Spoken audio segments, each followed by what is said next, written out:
Hey everyone, Sakriasin here, and today I'm going to cover a tutorial on how to use ellipses to define specific planes.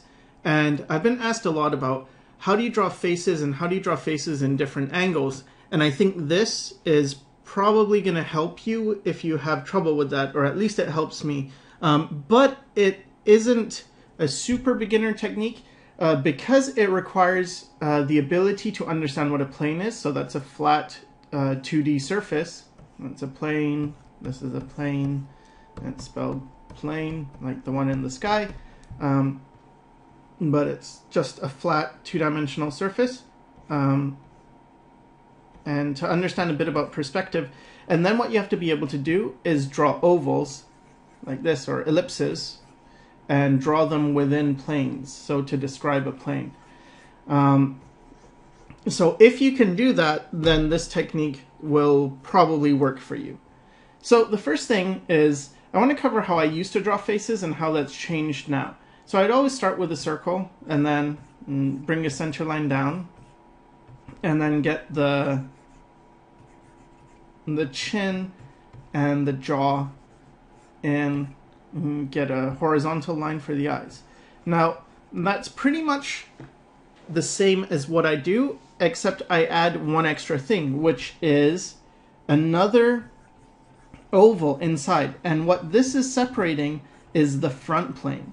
So that's saying everything here is a front plane.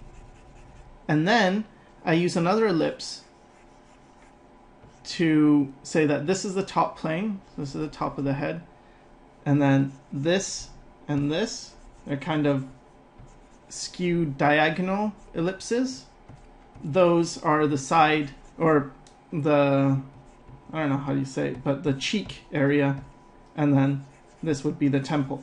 So it's just breaking up the head into ellipses. Now that looks complicated, and it's really not that complicated, because I'm going to draw it fast now, how I actually would do it. So I start a head, and then that's it. I don't really put in all the other planes unless I'm turning the face, or unless I need to. So I tend to do this, like I'll make maybe the entire side plane separated, and again, I'm using these elliptical shapes like this. Sometimes I just, like, let's say this is the jaw, right? I might just do this, where I'm not completing that ellipse, but it still helps to define, like this is enough to define the planes, and it helps me to think about this as a three-dimensional shape. So when I get the line for the eye in, the measuring line, and then I put the eye sockets in, well, the first thing I do is I make sure the eye sockets are constrained within this initial ellipse. See? So I'd get the head in, then I'd get the secondary ellipse, and this is showing the top of the head, so if I was looking up, you wouldn't see this. And then I can get the side of the head, and I can get the eyes, and I can get the eye sockets, and make sure the eye sockets, again, fit within this frontal plane. And then you can get the eyes, you can get the nose, everything else is pretty much the same. But having this really helps me. And then what I also do is I can block in this. So it's another plane from the chin to, I guess, where your ear starts.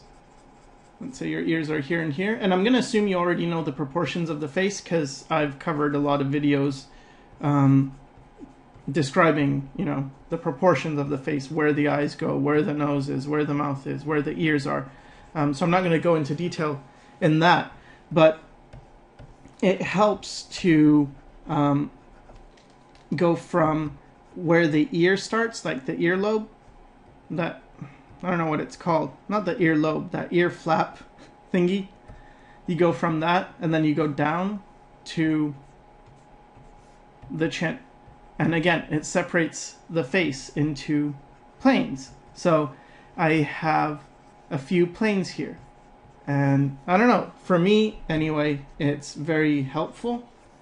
And I use this for a lot of things. So for instance, anytime I'm seeing anything that's flat, let's say, let's have a head here, and it's got a neck, you've got a body, right?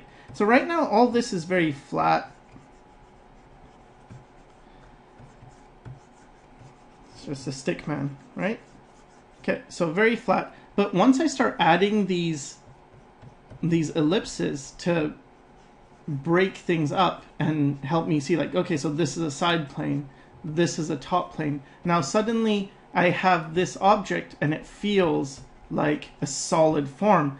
And on a box it would sort of be like doing this, where you have a box and then you're doing this to describe this and this and this.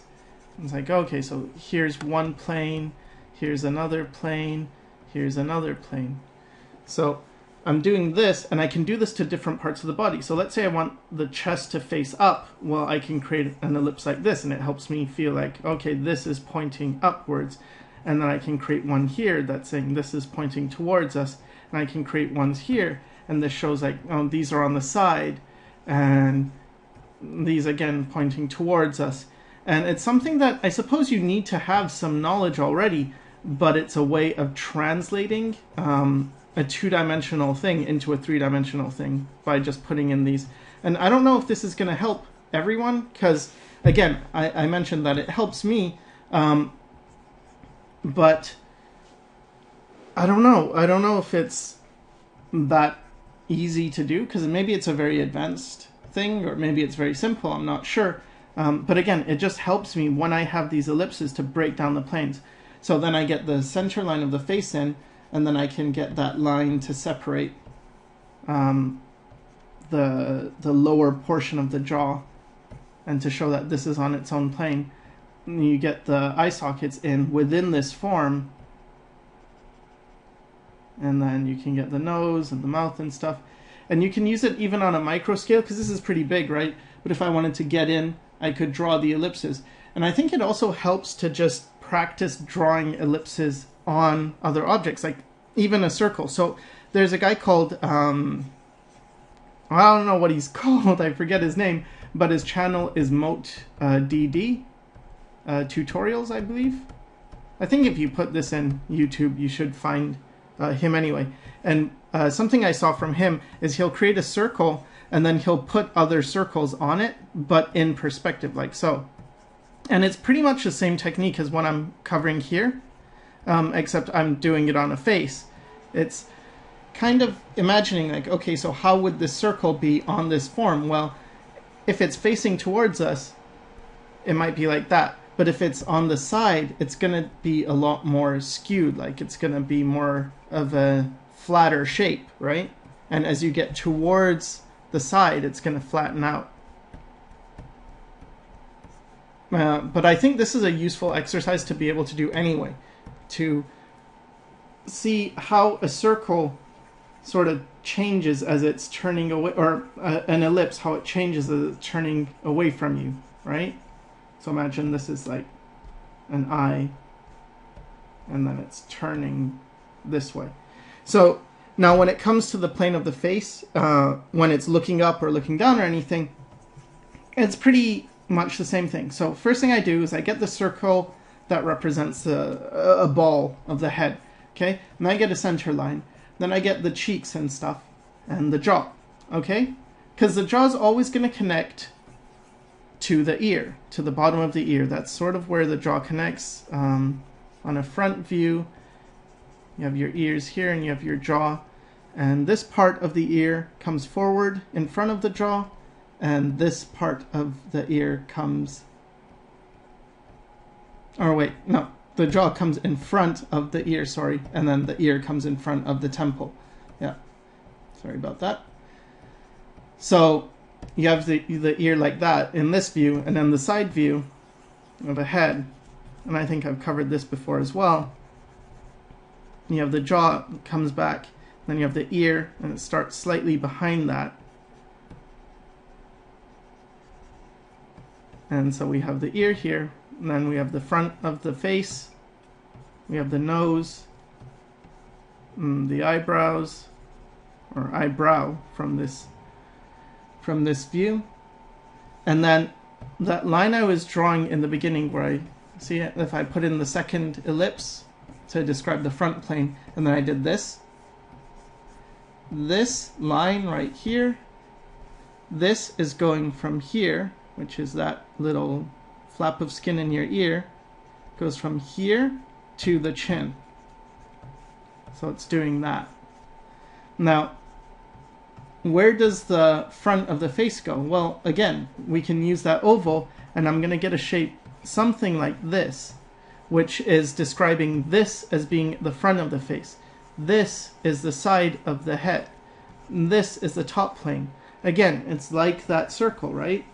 You have, see the side, this area is like this. This area is like this. And this area here is like that, right?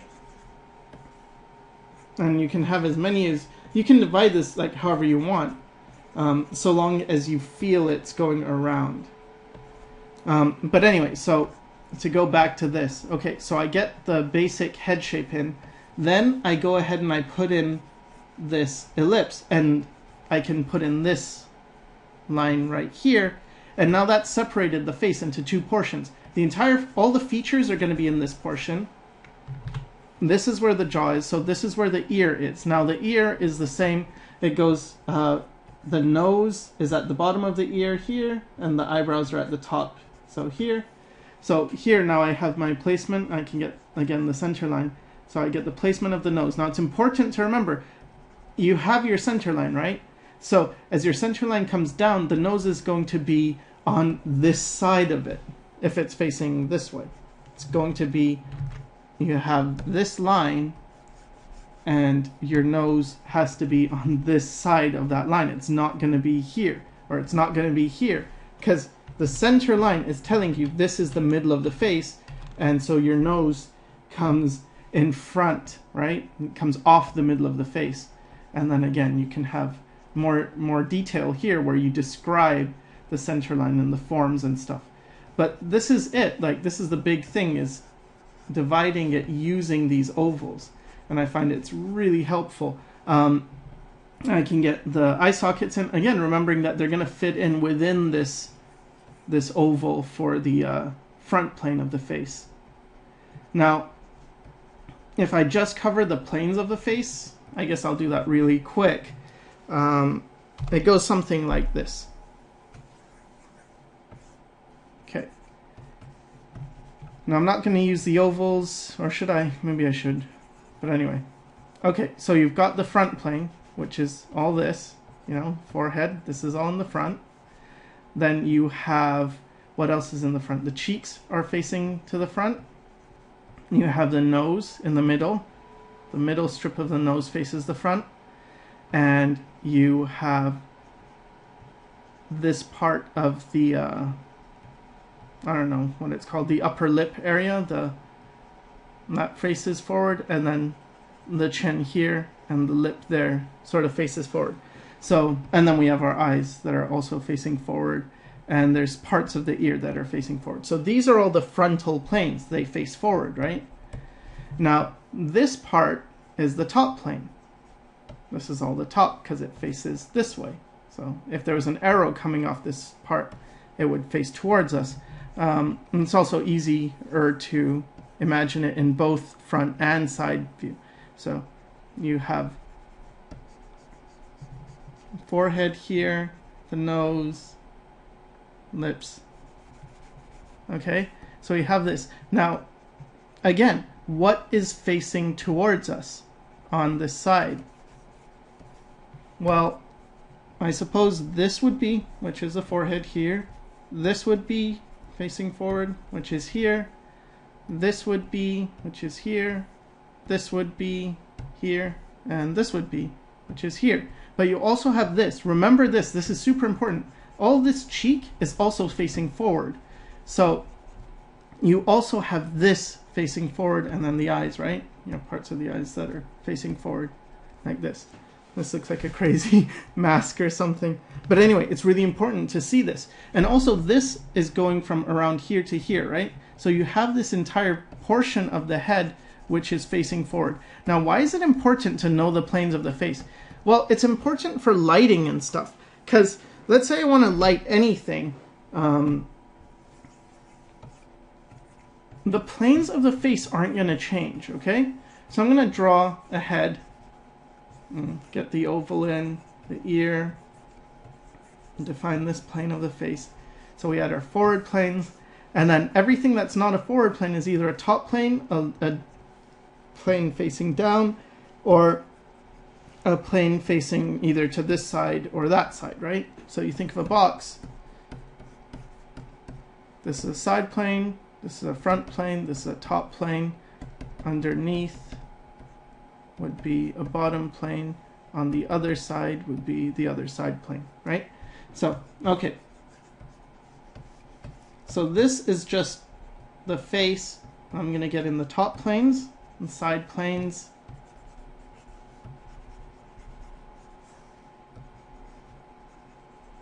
The eye sockets.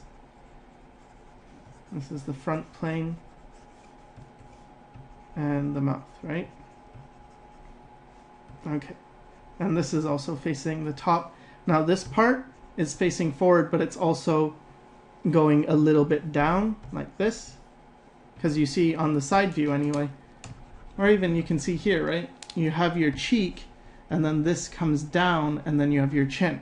Okay, so because this is going down, it's a down plane. It's facing down, right? So we have that. Okay, so we have this basic face. Now what I'm going to do is define it in different ways based on light. So let's say, actually, let me just put it all in shadow first so we can light it up. Okay. Now I can define it with light. Okay, so where's the light coming from? That's always the first thing to ask. Well, let's say the light's coming from here, right? So what's it going to hit? It's going to hit all the top planes. So what we can do is, yeah, that's a top plane, right? So it gets light hitting it. That's a top plane. That's a top plane. That's a top plane. That's a top plane. And then I'm going to ignore cast shadows for now and just focus on the planes. But again, you get that. It's like, okay, now these planes are facing down, but they're also facing a bit forward. So they're going to get some light, but not as much as the places that are facing really forward. And the places that are perpendicular to the light, they get the highlight. So let's say this area, you know, right here, maybe there's a spot on the nose. But this is how you know where to put the lights. Now, everything that's remaining is the shadow, right? So there's areas facing away from the light which would really get shadow, or areas that are sort of, you know, crevices and things, they would get much darker shadow. So if the light's coming here, the top is still going to be lighter because it's still getting some light if the light's coming from this way than this side. You know, this is away from the light, so it's going to get much darker. Okay? So that's one lighting option, right?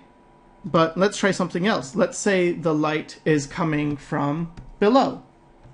It's coming here. So then we hit all the bottom planes. Well, that's a bottom plane. There's a bottom plane underneath the eyes. This area is a little bit, you know, as we said, it's facing down, so it would catch some light. You'd get underneath the bottom lip. You'd get the top of the lip. Bottom of the nose would light up. And you'd get this area lighting up, right? And a little bit of this as well would probably catch some light. So now we see how maybe some of this side plane would catch some light. You see how it's like, oh, okay, so that's where you know where to place the shadows, because, or even the light. In this case, it's a light because we're drawing with light, but you could also draw with shadows. So it's like, okay, so that's another lighting option. And let's say it's coming from this side, okay? Well, fine. So if it's coming from this side, well, this plane is going to catch the light because it's a side plane. This plane is a side plane as well, and it's coming forward, so catches some light. And you get the side of the nose, that's a side plane. You get the side of this mouth here, it's a side plane, and the side of that eye, and probably a little bit here, because this is turning, but not much, because now this is again the front plane. It's like, okay, maybe you'd get a bit of a transition in between here, and that's it. Now if the light was a bit more coming towards us this way, well then it would start influencing some of that, but not all the front plane, and you might get a bit of light that passes through here. But in general, the side planes are what would get hit and the other parts wouldn't. So you can see all these different lighting scenarios.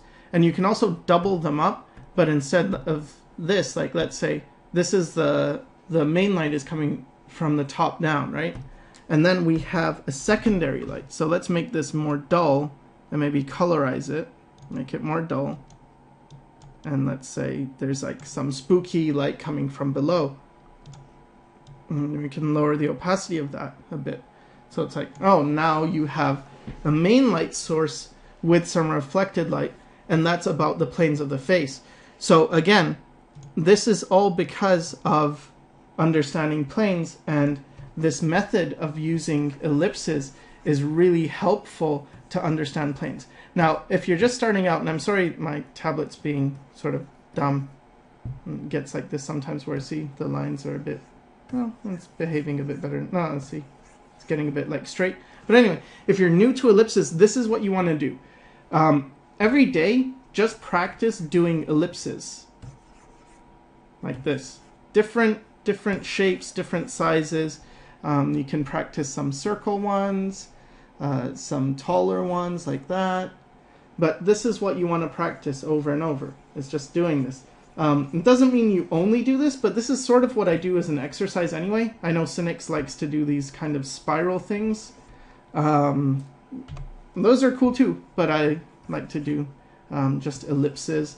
And then what I'll do as well is I'll do an ellipse, and then I find the major and minor axis. Now, what's the minor axis and what's the major axis?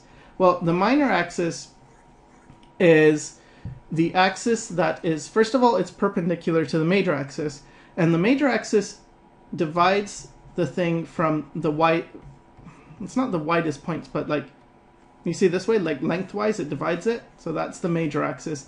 And then perpendicular to that is the minor axis. Now, something about a minor axis and major axis, how do you know what's the major axis? Like, okay, because you might have a shape like this and think, well, maybe the minor axis is like this, right? And the major axis is like this. Well, no, that would be wrong. And the way you know it's wrong is because in a minor axis, if you imagine this was a crease, right? And you were to fold this over at the crease. Well, if you folded this over, it would look something like this. And that would be wrong. It would fill this area, right? Because it's like that. And so this has to be symmetrical when folded over to this. So if you had this going here and you folded this over, well, it's just going to create a shape that is a mirror. It's just going to fold in on itself perfectly. And the same here. If you folded it along the major axis, like so, it's going to it's symmetrical, right? So that's really important about major and minor axes. So if you have a perfect circle, it doesn't matter. You know, every axis is a major or minor axis. You could go either way. It doesn't matter. But once you have an ellipse, then, you know, there's only one major axis and one minor axis. And there's some more stuff to this because, you know, if you have, like you're doing wheels or anything like that, well, the minor axis can point to the vanishing point as well. Well, not in this case because the minor axis is here, but let's say I had a wheel like that. Then the minor axis would point to the vanishing point. Let's say I had another wheel back here and point like that. But anyway, the point is that this is really important to be able to draw ellipses. And so once you can do this, then when you have a form, even if it's just a random form, like let's say this, right? See if you can break it up with ellipses because, okay, let's say I'm just thinking about it. Well, what if I put an ellipse like this? Suddenly this plane is facing somewhere. It's like, oh, okay, well, what about this? Well, maybe if I put an ellipse on it, it would be like that. And maybe this one is facing this way, you know? And this one's facing this way. And this in between is facing like that. Okay, and then this is a top plane. And you see now we have a form beginning to emerge. This is sort of facing like this. And this is facing towards us. Now you can do this with squares, but for me anyway, I found ellipses work much nicer simply because they're organic. And I really like drawing with organic forms. So rather than draw the planes of the face in a very, I guess, rigid way like this, okay, so this is, I'm going to give him a flat chin, but okay, so this is the front of the face, and then you have this, and I mean, you can do this, the eye sockets and the nose, and you could simplify the nose into like a triangle form, and then break this down and have more planes like this, and this is all being defined with more boxy shapes. Instead of this, I find it's just easier for me to, boom, right? Got the plane of the face. Let's say you're looking down now, because usually I do this for the top plane. Let's say you're looking down. Well, when you're looking down, you've got this circle, this oval, but it's going to be more squished, and you're going to see more of that top plane, right? And you can get the side plane in still, because remember, it goes from the jaw to the bottom of the chin, sorry, to the back of the where the ears start. So then you know, okay, the ears are here. This head is looking down. You know, here's a side plane. Here's a side plane. The eyes would be here, the eye sockets. The nose would be down here, and the mouth would be here. Okay, so that's looking down. Then if you're looking up, well, now you'd have that front plane, but it's gonna be obscured. So you wouldn't see the top of that head, so you wouldn't put in that top of the head plane. Instead, you're gonna get angles that are doing this more.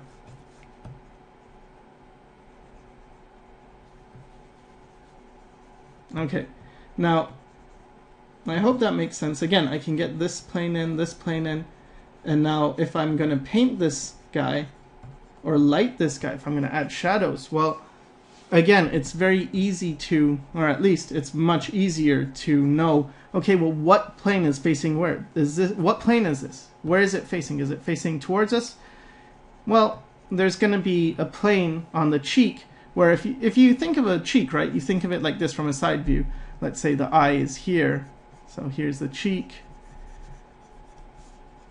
There's the mouth, whatever, right?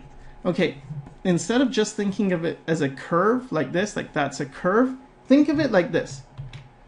There is a top plane here. This is mostly facing this way, right? There is a front plane here. Now you might say, well, how do I know which one's the front? Like, where does the front start? Does the front start just here? Does it start here? Like this? And that's up to you for your judgment. I tend to look at this and say, like, roughly this is facing more towards this than up. So I think of, okay, that's the front plane, and then this is a bottom plane. So this is what you've got to start thinking of, is dividing the face. So it's like, what is pointing down? What is pointing, like this pointing down, this is pointing down. What is pointing forward? This is pointing forward. This is pointing forward here. And then what is pointing up? Well, actually that's pointing up. This part's pointing forward. This part's pointing up. And like this. So again, this isn't that easy, but it's something that you should be able to do with practice. You've got to be drawing a lot. And this is why drawing is very important. Again, we can take this and translate it to something like this. Oh, this is pointing up. This is pointing up. This part of the nose, right? Here, it's still going to be there. It's going to be here. That's pointing up. This part of the eye is pointing up. Like that, right? All this top plane is pointing up. And it sort of fades down. But this is letting us know where the lighting would go. So I think that's pretty much it. I really hope this helped, because it really helps me to visualize things. But again, I understand that it might be a little more advanced for people who are starting out, but this is really why I keep stressing draw, because when you draw, these things start to make sense in your head. Trust me, just keep drawing and it will start to make sense, and you'll be able to do things like this. So again, hope that helped, and thanks for watching.